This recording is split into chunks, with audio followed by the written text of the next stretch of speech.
Good evening and welcome to our Voice and Visibility Women's Summit listeners and our SoGal listeners and everybody that's tuning in. I'm so thrilled you're here with us.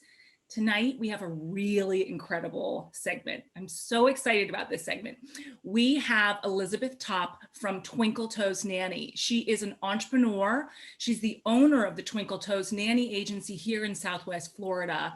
She's a millennial. She's a community champion. She's been a steadfast supporter of the Voice and Visibility Women's Summit. And Elizabeth and I are going to talk a little more about a subject that until recently, up until COVID, has been taboo to discuss. And that's women, motherhood, and business. Elizabeth, thank you so much for being here with us tonight. Thank you, Shannon, for having me here for this important discussion. I'm super, super excited to be here. Well, so am I. And I know so many of our listeners are tuning in. And the truth is, it's my experience that as we all collectively strive to elevate women in business, right? And to really look at how we can invest in women, discussing motherhood and how to both support women that are working mothers, discuss authentically the obstacles we face, and most importantly, to think together about how we can provide solutions. And asset-based thinking around motherhood and business is really critical. So, I'm really excited to be here. And you guys that know me, I am a bit of a data geek. So I do like to start the segments with a little bit of data around working mother in general to help you understand why Elizabeth is in this critical and growing market. So the US Census Bureau reports that 57% of the workforce is women, right? So that's almost 6 out of 10. And by contrast, 69% of the workforce is male. And of that workforce and of that female workforce, 1/3 of those numbers are working women with children under the age of 18. So it's a huge sector of the working female population are mothers, right? We also know some data that's concerning us because we're always taking an intersectional lens here at Voice and Visibility, and that is that in 2019, 16 million children in America were raised by single parent homes, majority of those women. So the truth with this data is that single parenthood is overrepresented in the Black and Latinx community. And so as we talk about motherhood today, I want our listeners to be using a broad and inclusive lens. How we all journey into motherhood is so different as it relates to our identities, our backgrounds, our support systems, etc. But, Elizabeth and I are here to kind of, get things started, get the dialogue going. And then we hope you'll include some of your ideas and opinions in the chat below. But, Elizabeth is a millennial. So truthfully, she's young, she's in her 20s, and we're going to talk a bit about her journey in business-wise. But I thought I would pass the mic to Elizabeth and allow her to interview me for a bit in the beginning about my motherhood journey. So I pass the virtual mic to you, Elizabeth. It's all yours, and I'm all yours. Thank you, Shannon. And again, on behalf of just Twinkle as a national franchise, I'm very honored to be here with you and all of our Voice and Visibility Women's Summit and SoGal listeners as well. To give you some context, I am definitely a young entrepreneur. I started off in my career in childcare when I was just 15. I started interning at a local center that was actually a part of my high school. And then I applied for a job over the summer and I got it. And I've been working with children and families ever since. I didn't last too long in a classroom.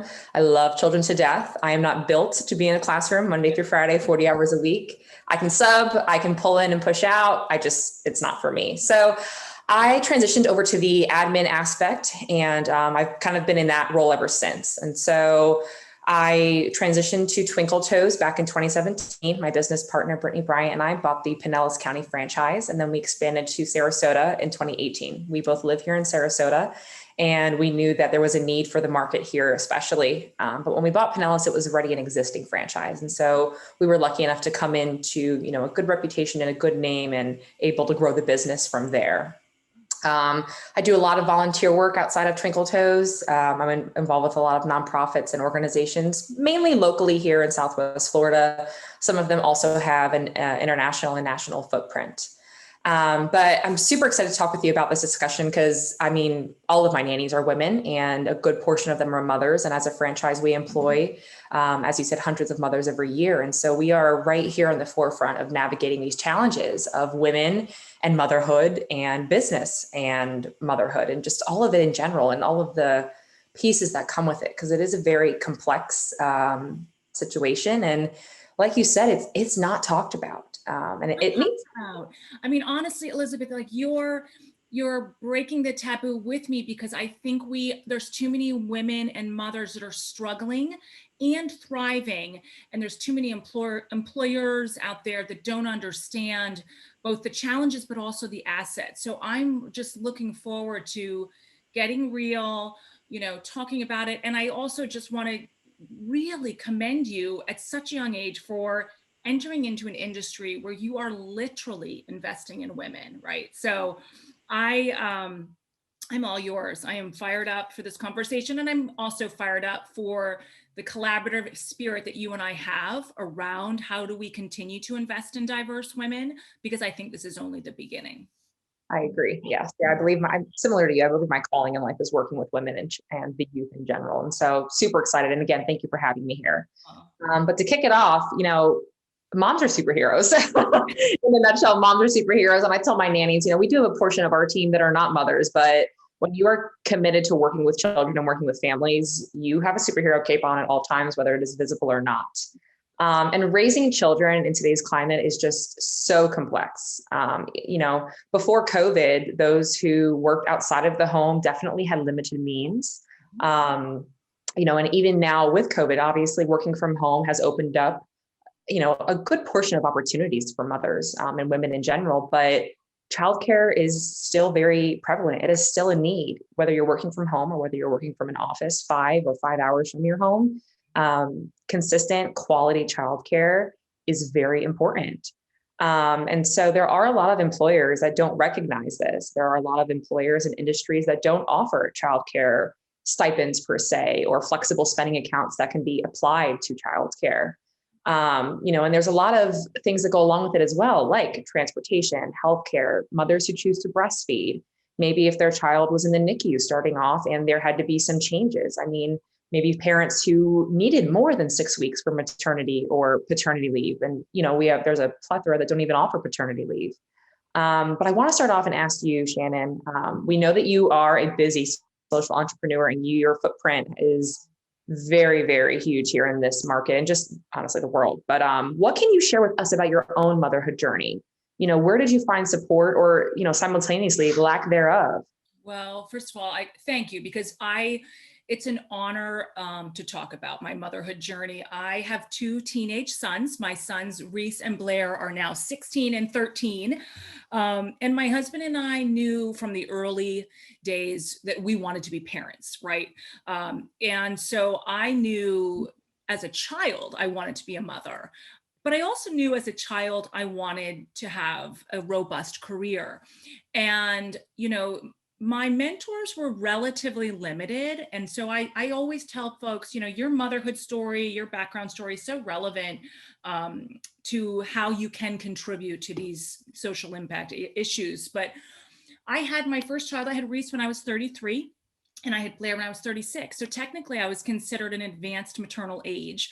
I had complications with both. I was a high-risk pregnancy, and both of my boys were delivered via emergency C-sections, and both were in the NICU. So the irony, Elizabeth, is that I was actually a NICU social worker and a pediatric social worker for years before I got pregnant.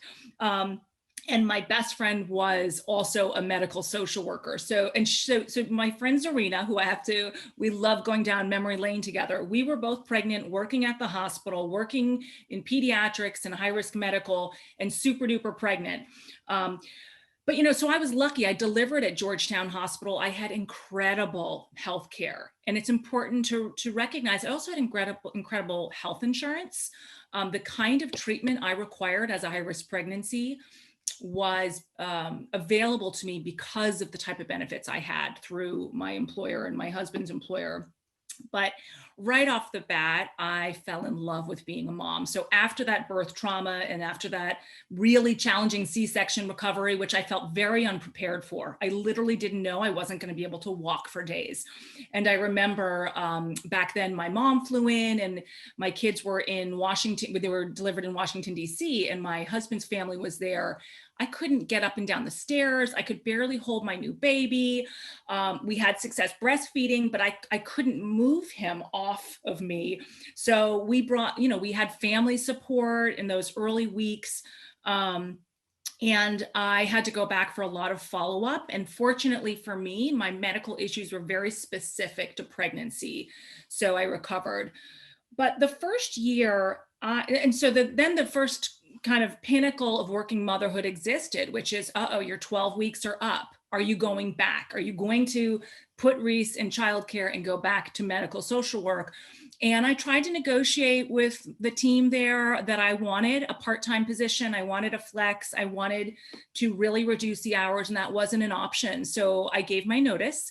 And I chose to stay home with Reese for those first 2 years, actually, which was the best decision ever. My second son, Blair, came, and it was a little bit less complicated as a delivery, but certainly still a C-section, a little bit of an easier recovery, still success breastfeeding. And I was able to stay home with him again for the first year or so, but that is when my husband and I started collaborating around some nonprofit racial equity work in Washington. So I started to get hungry to get back into the workspace in some way, shape, or form, right? So this is 3 years into my mothering journey.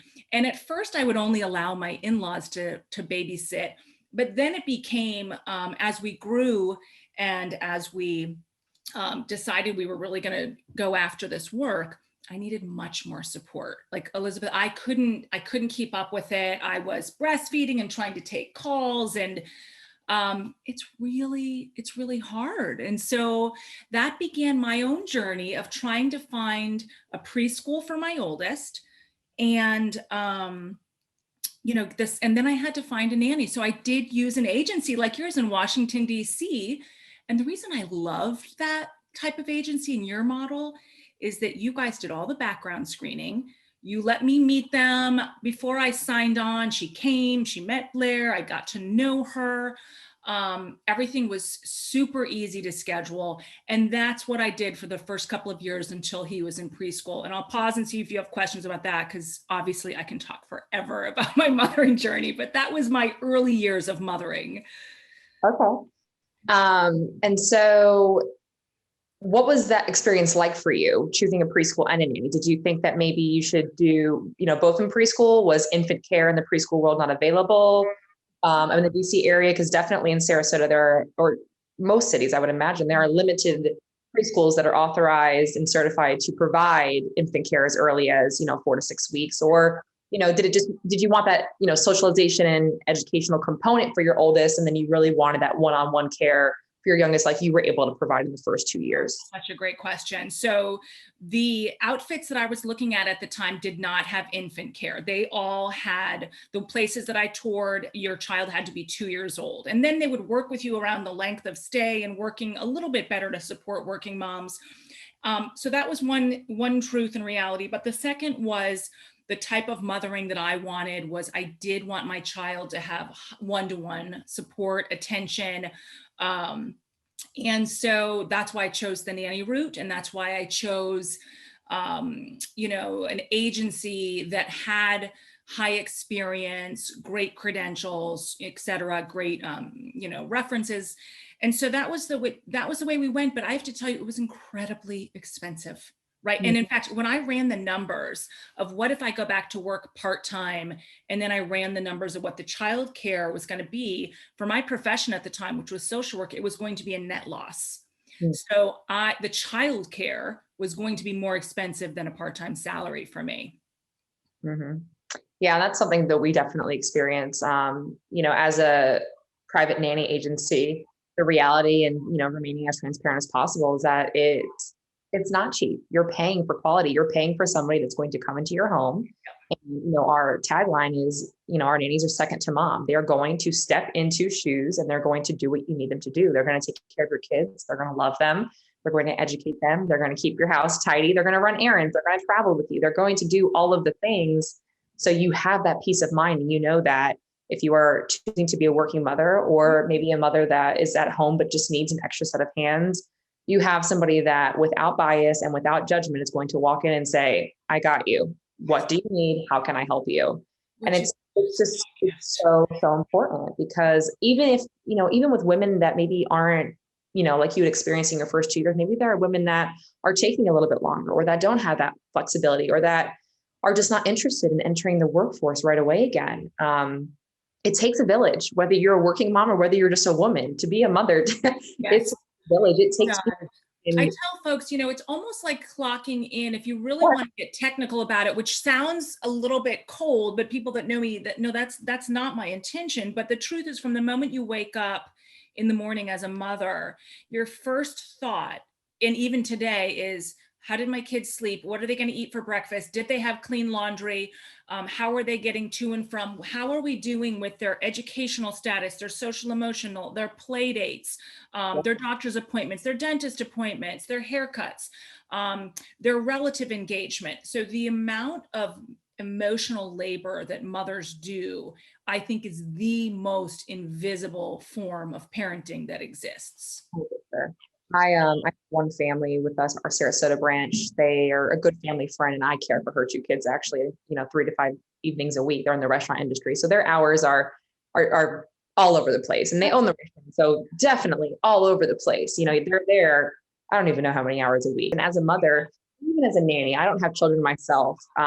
But I think that's why my calling is working with children. I have that mother's instinct where, if you put them down for a nap, they're awake before they cry. You can just tell by their body language when they get hungry or whatnot. But being a mother, or just working in childcare, and those are the things that people, they don't know, they don't realize. It's that consistent. It never stops. It never stops. And we want, and if you think about it, Elizabeth, on like a large scale, like, when we invest in women and children and motherhood, and we know that 0 to 5 are the most critical years in brain development for children, and psychological development, and even in physiological development. So we all are called to give all infants from all backgrounds, the best possible care, in toddlers and kindergartners. And so, as you said, those 0 to 5 for me are where your industry can and should continue to explode. And hopefully, politicians and policymakers and companies recognize that if you have a talented leader or woman in your workforce, and you want to keep her, and you're not asking or understanding what her childcare needs are, you're missing the boat, because it should, in my opinion, be part of a benefits package. And we can talk more later about some of my ideas. But boy, I tell you, in my journey, truthfully, those 0 to 5 years were the most sacred. They're physically exhausting. There's a lot of anxiety. I ended up finding mommy support groups, the breastfeeding support group and the new moms groups. And so for that time that I was home with the boys, I am a social creature. I needed engagement with other women. I needed to be like, is it just me, or is it weird if your kid throws up 2 times after eating peaches? Do we think he has an allergy? Do I call the pediatrician? Right? Like, that's just, I needed experience and wisdom. And what I loved about some of the more mature nannies that helped me, that had raised kids, was that they took my anxiety down. They would be like, no, your child's okay, or I think we're okay. I'll monitor. You go back to your meeting. Don't worry. If they vomit again, I promise I'll call you. And so those are huge things. You don't want to necessarily walk into work and say, my kid threw up this morning, and that's how we're going to start the meeting. So women hold these truths from their home and are waiting on a doctor call, but also trying to show up and execute their task. It's a lot. School age is a different ball game. And so school age mothering for me, between kindergarten and where I am now, the reason I need nanny support and needed it is just logistics, right? So if your child, and again, depending on your child's story, some children have special needs. So perhaps they have physical therapy or speech therapy or treatments. Some have sports, some have tutoring, some have dance classes, you name it. But if you're also holding down your job, you're also planning the execution and often delivering it. And so that's where I think high quality childcare, and I call it the mommy chauffeur helper. Like I can't be in these places over here for this child's event and over here. And that's where I always benefited from nanny support, safe drivers, to literally make it happen.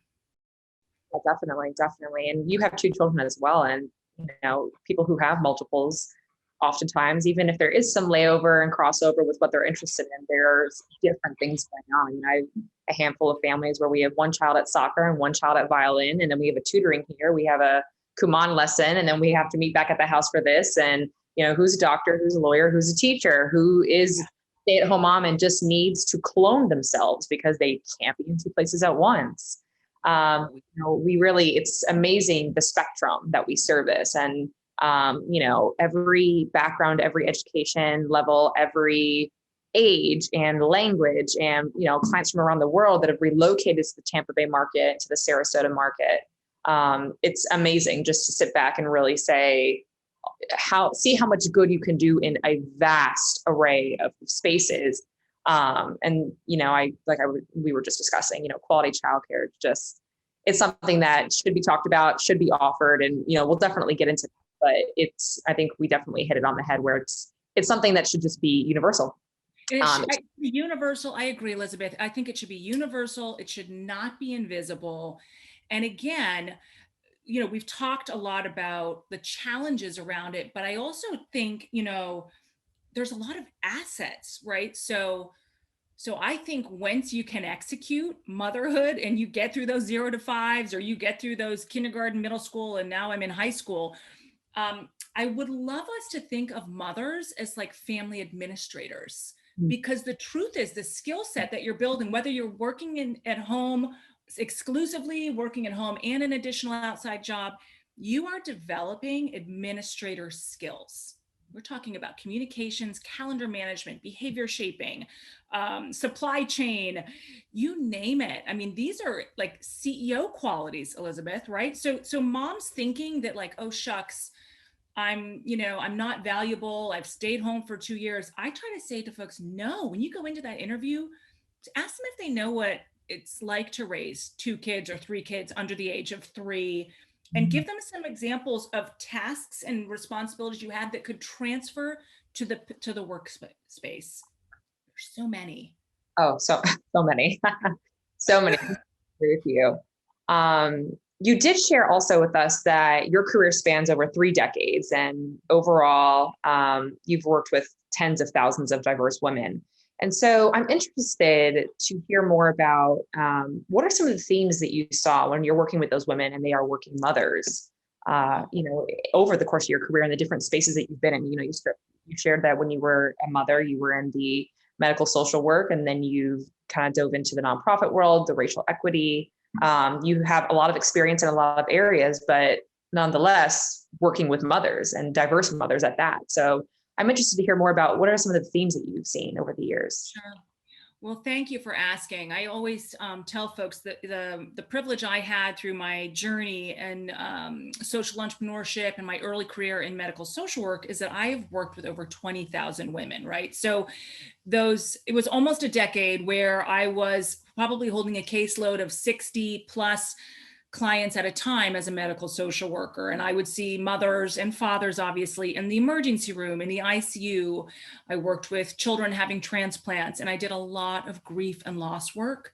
And so then I transitioned and I ran a homeless shelter for a couple years in Washington, D.C., and that was predominantly women and children. So I would see these threads, and there's a couple threads I want to share. One, like you started off the segment saying, these women are superheroes. They all love their children, whether they're women of means, whether they're women living in poverty, whether they have, from all cultures and all backgrounds, women love their children and mothers want the best for their children. And I believe this even in the work I did through some really complex child welfare cases. That was also a part, I did all the training at the hospitals for child welfare and child abuse. And so often, Elizabeth, the truth is those women who were struggling with abuse and neglect or making horrible parenting choices, if you looked at their story, it was typically intergenerational. They were poorly parented and they were currently getting very little to no support. There's a high correlation with what I call high risk mothering when you have substance abuse, when you have undiagnosed and treated mental illness, and when you have domestic violence. So I would see an overabundance of that with my low income families and across all those sectors. But as it relates to the strengths, particularly in the Black community and the Latinx community, I also see a collective kinship around taking care of children that's very, very special and unique. And what I mean by that is that oftentimes the women in the shelter that I worked with didn't have money, didn't have good health insurance, but they were always able to call on a friend, an auntie, a neighbor to help with their children. There's a real kind of adherence to this, whatever it takes, we're here, we're family. I saw that also in the Hispanic community, and the Latino women I worked with took such pride in mothering. And so I often would think to myself, as a woman, as a white woman with privilege and had privileged resources in my own mothering journey, wow, look at the strengths and resiliency and joy and beauty these mothers are bringing to their kids. They don't have health insurance. They don't have transportation. But in the end, the ability to love and care for your child and protect them and surround them with loving support and people is what matters. And of course, you know me, I'm a fierce education proponent. So when children, particularly low-income children, can get access to high-quality early preschool and early learning, right, whether it's Head Start or private, that is such a tremendous support to women. And so I think we have a lot of work to do in that space. I think too many women from low or middle class backgrounds that don't have the means to pay for private preschool are not getting access to high quality early learning. And I think that's one of the largest, I think it's a shame. I think it's a shame. And I think if we look cross-culturally and internationally, we see other countries doing a much better job with this. And we also see the return on investment, right? So when their citizens get good access to prenatal care, and it starts in prenatal delivery, early childhood care, and then high quality preschool and learning, those kids come into kindergarten on grade level, age ready. So the system that is designed for kind of middle of the road learning is those kids are ready. They're not behind. There's no achievement gap.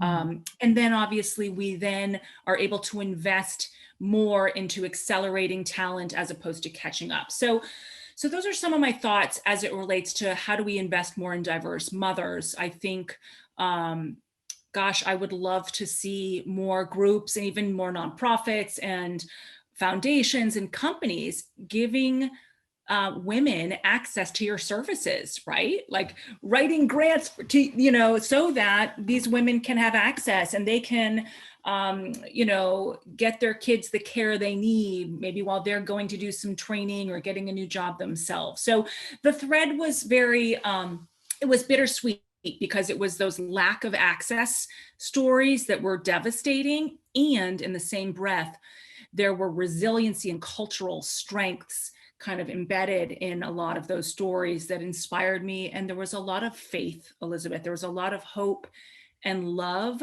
And so I think that thread of motherhood, strong mothers who, despite really tricky odds, continue to love on their children. And we saw that with COVID. I mean, women in the last year and all that mothers have had to do, has just been another example of their superhero status. Mm-hmm. And just, the climate of the world that we're in, we are still in a pandemic that is very much so worldwide. And some days it seems to be better than others. And I've done a little bit of domestic traveling just to see family and friends. And it's very interesting. Florida, some would think there is no COVID in Florida. We are very, very lenient in Florida everywhere you go. I was just in Tallahassee this weekend for my sister's graduation, and you have to wear a mask. You have to wear a mask. And once we got to FSU and you got through the doors, then you were okay without a mask on. It's so, and we definitely socially distanced, and there was seats between us. Sure. But it's interesting. And so in terms of COVID and these themes that we've been discussing in motherhood and diverse women, policies and procedures and COVID restrictions and, the stay-at-home order. I mean, how have you witnessed those aspects of this pandemic impact motherhood? And what has that done for this demographic overall? Right. So I think the one of the things that came out of the COVID narrative for women and for mothers is that we had to be heard, right? So we, whether it was those of us that were afraid of losing business, what's the status of, we're business owners, are we going to be able to survive? So women in the business sector had economic challenges. We had to figure out how to run our businesses with enormous constraints and challenges. And concurrently, we had to help our children. My kids were a virtual spring, like everybody last spring. So now they're homeschooling, right? And I'm stuck in my home office. And I remember one time I came in to film a segment and my teenager was here. And I was like, I'm on live. And he was like, I'm in here doing a math test. And I was like, oh, this is crazy. So I had to go film a segment in my bedroom. And it was just simple examples like that. Many women had far more complex challenges with COVID, like literally no space. How do they execute their work with their pets? Caregiving needs became tremendous because of the health disparities, right? So we know that the Black and Brown communities had disparate numbers of negative outcomes and deaths with COVID. So now you're talking about grieving mothers who are trying to hold down the work and then trying to support their kids. And so one thing that feels important to me is to connect this for our listeners, that when you invest in mothers, it helps their mental health. And when mothers' mental health is invested in, it helps their children and it helps their work performance. And so, this narrative that so many of us have to kind of laugh off, like, oh, I'm a crazy working mom.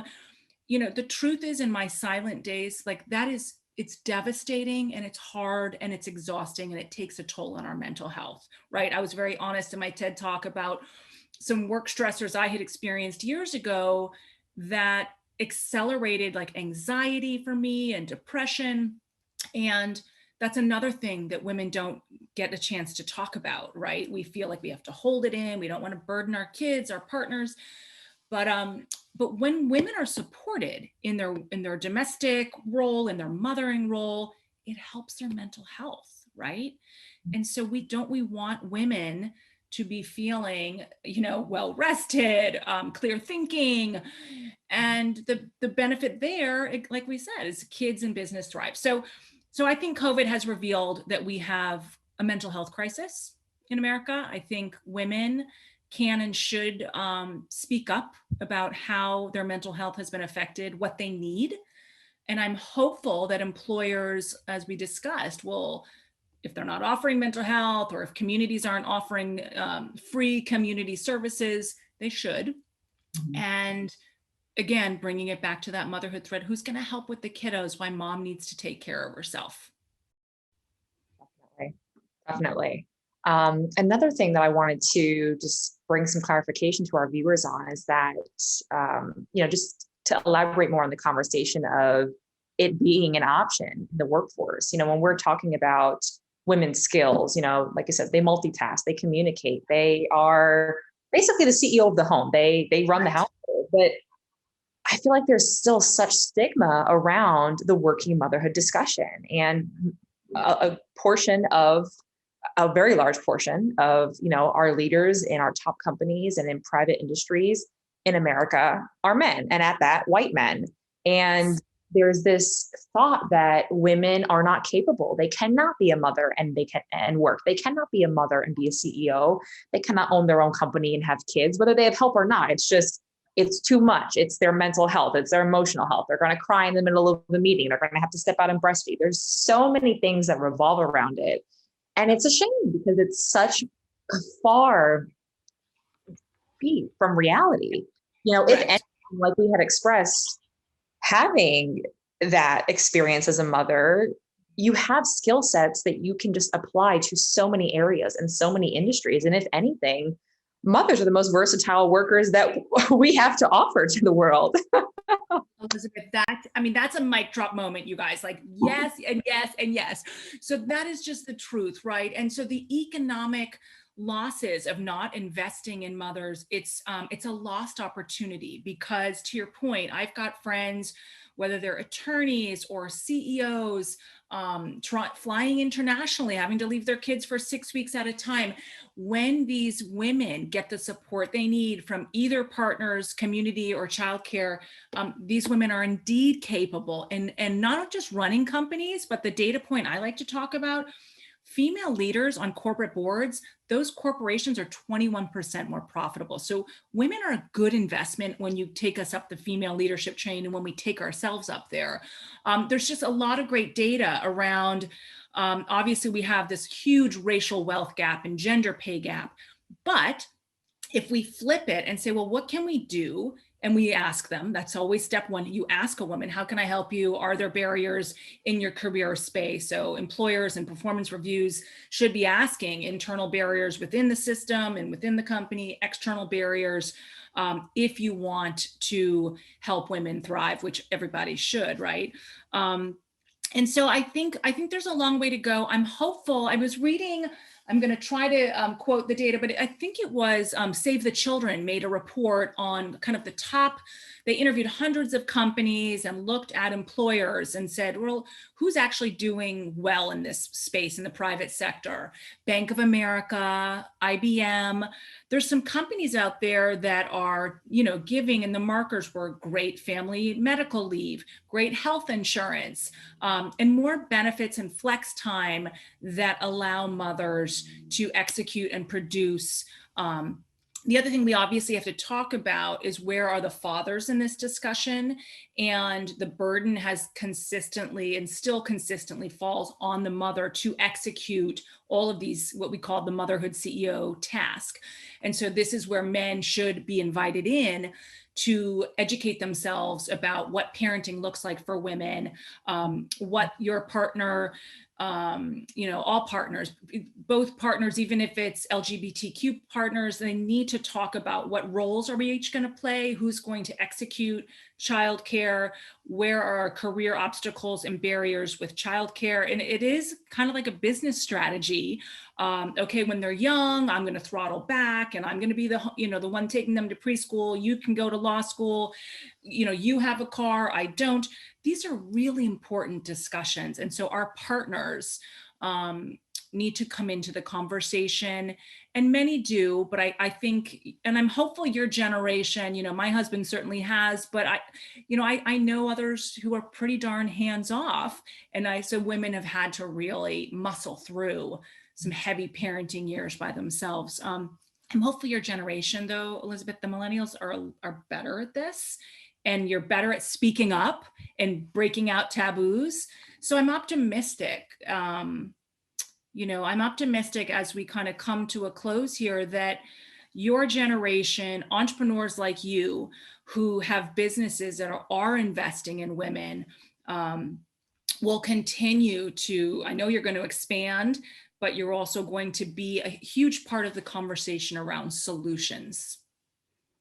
Yeah, I agree. And we've, working with women and mothers, I have women that are in their mothers, I should say, that are in their, 50s and 60s that started off later. And then we have mothers who are barely out of high school yet and are really navigating at a young age. And motherhood is one of those things where, as you said, you had children in your 30s, and based on just what we know about motherhood in general and safe and healthy pregnancies, where we can, fortunately or unfortunately, either way, you came out strong and alive and you have two healthy children.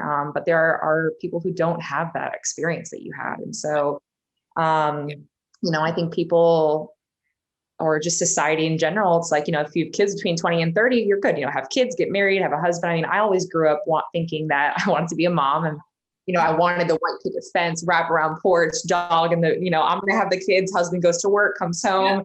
Yeah. It's funny because that's so far from my reality. I love children, and love to be a mother one day, but I have a different calling in life. I wasn't meant to be a mother in my 20s. I wasn't meant to be married in my 20s or be in a relationship with a significant other or partner. And so it's interesting just working with people across decades and different generations, and then being in one and living in one and realizing and firsthand seeing those changes that you were just discussing. I share that hope, and I share that, the conversation, even just some of my closest friends that are mothers, it's so unique and interesting to witness the sit down and what do these roles look like? Who is at work, who is not, and even during COVID, who had to fall back and who had to step up, and do we have to move? Do we have to relocate, in school, out of school? Like you said, you did, your children had homeschooling for a portion. We had a large percentage of families that had homeschooling as an option. And then we had some who didn't have that as an option because nobody was home, and so our nannies would go in and be that adult while they were at home, homeschooling, because parents were still working in the workforce. You still had to work. And that's the part where it's like, I really hope, that listeners can think about, gosh, there are solutions, this kind of overstressed mom exhaustion. And like you said, women can also choose not to pursue motherhood. Like, we're in a new frontier, but we do have to talk honestly about the work involved with mothering. And again, in closing, when I looked at that survey and looked at those private companies, I also noticed of the top 10 nations in the world that invest in mothers and early childcare, the US didn't make the top 10, Elizabeth. We're not there, right? So you've got Norway #1 and a bunch of Scandinavian countries. I think that is a call to action for our country, that we should be looking and striving to lead in everything that has to do with investing in women and children. It helps society. I agree. Right? All right. So we could go on forever. Listeners, you guys are the best. Thanks for hanging with us. Please drop your comments in. Let us know your thoughts. Elizabeth, how can people get in touch and learn more, both about how to get your services, but also if they're interested in the business, your business model, et cetera? Yeah, sure. So we have all forms of social media.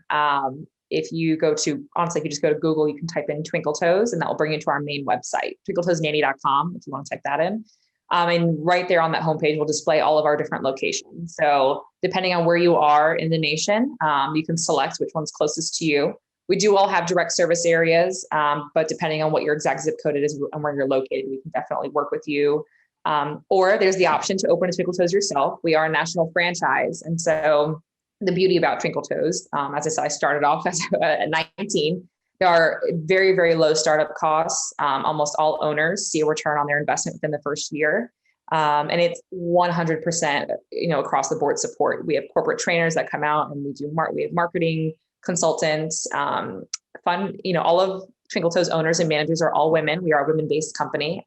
And very uniquely, most of our owners are mothers themselves. They are mother entrepreneurs. They have children. They have multiple children. They wanted to be able to cultivate the life that they felt they desired, and they wanted to be able to make money and have something that was their own and build something that was their own and still be a mom, be able to be present. And some have nannies, some still put their kids in preschool.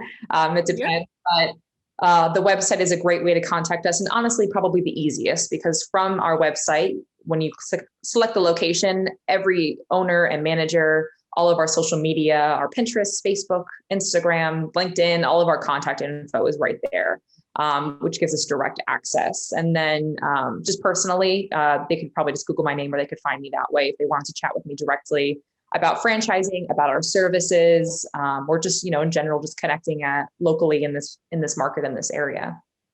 I can't thank you enough. And we'll put all of those contact informations here at the end of the video. Elizabeth, thank you for all the work you're doing. I wish you ongoing success.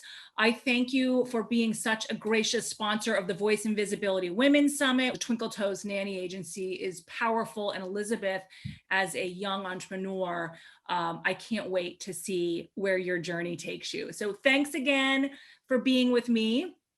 Yeah. And yeah, thanks to all of our listeners. And we hope everybody has a good night and stay in close touch. Take care.